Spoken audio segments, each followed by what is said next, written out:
Bryce. Good morning, folks. Good morning. My name is Anfernee Emerencia. I'll be your first officer this morning on our flight to Aruba.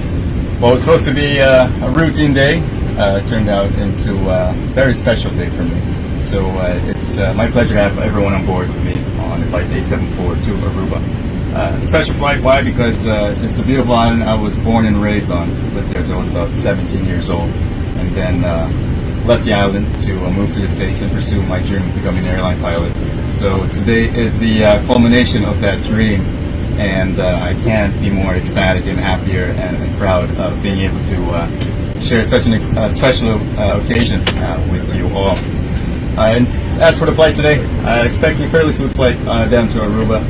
Should be just about a 4-hour flight down to the island. If there's anyone from the island, any local on board flight, please permit me to make a quick announcement in our lovely language of papiamento. Damas e caballeros, bem-vindos a bordo do 874 para Aruba. É prazer para você estar junto com minha aeronave com um momento assim especial.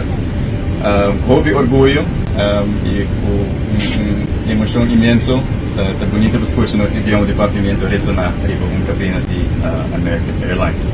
Uma vez mais, bem-vindos a bordo. Everyone, welcome aboard, and thank you for joining me. That's my close to me.